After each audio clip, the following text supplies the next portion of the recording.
जय श्री हरि विष्णु। आयुः कर्म च वित्तम च विद्या निधनमेव च पंचैतानि हि सृत्यन्ते गर्भस्थ अस्यैव देहिनः। अर्थात जब प्राणी माँ के गर्भ में प्रवेश करता है तो उसकी आयु, कर्म, धन, विद्या और मृत्यु ये पांचों माँ के गर्भ में ही निश्चित हो जाते हैं। आज की प्रस्तुति में हम यह जानकारी देने का प्रयास कर रहे हैं कि पापी जीवात्माओं को यमपुरी के दक्षिणी द्वार से नरक में प्रवेश कैसे कराया जाता है तथा नरक मार्ग में उनको किस प्रकार से तरह तरह की यातनाएं दी जाती हैं। गरुड़देव ने भगवान श्री हरि से प्रश्न किया कि हे परमात्मन, मैं यह जानने के लिए अत्यंत उत्सुक हूँ कि जब धर्मराज द्वारा जीवों को उनके कर्मों के अनुसार उन्हें अलग अलग द्वारों से आगे का प्रवेश कराया जाता है तो पापी आत्माओं को किस मार्ग से आगे भेजा जाता है तथा वे कहाँ जाते हैं और उन्हें किस प्रकार के कष्टों का सामना करना पड़ता है। तब भगवान श्री हरि विष्णु ने गरुड़देव को आगे का ज्ञान देते हुए कहा कि हे ताक्ष्य, जब यम के दूतों द्वारा उस पापी जीवात्मा को धर्मात्मा यमराज के सामने प्रस्तुत किया जाता है तो धर्मराज उसे बड़े जोर से फटकारते हैं तथा चित्रगुप्त धर्मयुक्त वचनों से पापियों को समझाते हुए कहते हैं कि हे पापाचारी जीवों, तुमने अपने जीवन पर्यंत अत्यधिक पाप ही पाप किए हैं, क्योंकि जीव स्वयं जो कर्म करता है उसका फल भी उसे स्वयं ही भोगना पड़ता है। यह जानते हुए भी तुमने अपना विनाश करने के लिए यह पाप कर्म क्यों किया? अब क्यों शोक करते हो? अपने कुकर्मों से ही तुम पीड़ित हो रहे हो। तुमने अपने कर्मों द्वारा जिन दुखों का उपार्जन किया है उन्हें भोगो, इसमें किसी का कोई दोष नहीं है। ये राजा लोग जो यमदूतों द्वारा मेरे समीप लाए गए हैं, इन्हें भी अपने बल का बड़ा घमंड था। ये अपने घोर दुष्कर्मों द्वारा ही यहाँ लाए गए हैं, क्योंकि इनकी बुद्धि बहुत ही खोटी थी। तत्पश्चात धर्मध्वज यमराज राजाओं की ओर दृष्टिपात करके कहते हैं, अरे ओ दुराचारी नरेशों, तुम लोग प्रजा का विध्वंस करने वाले हो। थोड़े दिनों तक रहने वाले राज्य के लिए तुमने क्यों भयंकर पाप किया? राजाओं, तुमने राज्य के लोभ, मोह, बल तथा अन्याय से जो प्रजा को कठोर दंड दिया है उसका यथोचित फल इस समय भोगो। कहाँ गया वह राज्य, कहाँ गई वे रानियां जिनके लिए तुमने अनेकों पाप कर्म किए हैं? उन सबको छोड़कर यहाँ तुम लोग अकेले ही असहाय होकर खड़े हो। यहाँ वह सारी सेना नहीं दिखाई देती जिसके द्वारा तुमने प्रजा का दमन किया है। इस प्रकार यमराज के उपालंभ युक्त अनेक वचन सुनकर वे राजा एवं समस्त पापी जीवात्माएं अपने अपने कर्मों का विचार करते हुए चुपचाप खड़े रहते हैं। तब उनके पापों की शुद्धि के लिए धर्मराज अपने सेवकों को इस प्रकार आज्ञा देते हैं, ओ महाचंड, इन पापियों को पकड़कर ले जाओ और क्रमशः नरकों की अग्नि में तपाकर इन्हें पापों से मुक्त करो।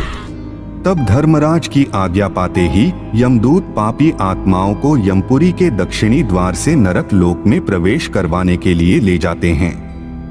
यह दक्षिणी द्वार अत्यंत घोर और महाभयंकर है।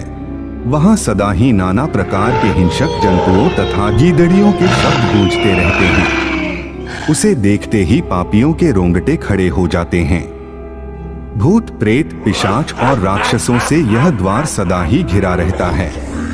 इस दक्षिणी द्वार के नरक मार्ग में कहीं सिंह, भेड़िए, बाघ, डांस और भयानक कीड़े डेरा डाले रहते हैं। कहीं बड़ी बड़ी जोंके और अजगर पड़े रहते हैं। भयंकर मक्खियां, विषैले सांप और दुष्ट एवं बल से उन्मत्त हाथी सताया करते हैं। खुरों से मार्ग को खोदते हुए तीखे सींगों वाले बड़े बड़े सांड, भैंसे और मतवाले ऊंट सबको कष्ट देते हैं। भयानक डायनों और भीषण रोगों से पीड़ित होकर जीव उस मार्ग से यात्रा करते हैं। मार्ग में कहीं धूल मिश्रित प्रचंड वायु चलती है जो पत्थरों की वर्षा करके निराश्रय जीवों को कष्ट पहुंचाती रहती है। कहीं बिजली गिरने से शरीर विदीर्ण हो जाता है। कहीं बड़े जोर से बाणों की वर्षा होती है जिससे पापियों के सभी अंग छिन्न भिन्न हो जाते हैं। कहीं कहीं भयंकर उल्कापात होते रहते हैं जिससे जलते हुए पापी जीव आगे बढ़ते हैं। बाण वर्षा से घायल हुए शरीर पर खारे जल की धारा गिराई जाती है और उसकी पीड़ा सहन करते हुए जीव आगे बढ़ते हैं। कहीं कहीं अत्यंत रूखी और कठोर वायु का सामना करना पड़ता है। इससे पापी जीवों के अंग अंग में बीवाई फट जाती है, वे सूखने और सिकुड़ने लगते हैं। इस मार्ग में पापी जीवों को कोई सहारा भी नहीं दिखाई देता है, अतः पापी जीवों को यह यात्रा अत्यंत कष्टपूर्वक पूर्ण करनी पड़ती है। इन समस्त कष्टों की यातना से पापी जीव भय से मूर्छित हो जाते हैं और विलाप प्रलाप करने लगते हैं। होश में आने पर वे खून से लथपथ होकर पग पग पर लड़खड़ाते रहते हैं। फिर यमदूत उन्हें सांकलों से बांधकर घसीटते और निर्भय होकर डंडों से पीटते रहते हैं। किन्हीं को उतान सुलाकर यमदूत उनके दोनों पैर पकड़कर घसीटते हैं और कोई नीचे मुंह करके घसीटे जाते हैं। उस समय उन्हें अत्यंत दुख होता है। उन्हें खाने को अन्न और पीने को पानी नहीं मिलता। वे भूख प्यास से पीड़ित हो हाथ जोड़कर दीन भाव से आंसू बहाते हुए बारंबार याचना करते रहते हैं और दया करो की रट लगाते रहते हैं। तब यमदूत उन पापी आत्माओं को डांटते हुए कहते हैं कि अरे नराधमो, तुमने अपने जीवन काल में कोई भी सत्कर्म नहीं किए, ना तो किसी असहाय की सहायता की है और ना ही दान पुण्य ही किया है, ना तो किसी प्राणी को अन्न ही खिलाया है, ना जल का दान ही किया है, ना किसी वृद्ध की सेवा ही की है और ना ही किसी धर्म कार्य में सहायता की है, अपितु तुमने संसार में रहकर दूसरों को दुखी ही किया है। अतः तुम अपने दुखों का भोग करो। फिर यमराज के दूत उन पापी आत्माओं को महाभयंकर नरकों में डाल देते हैं।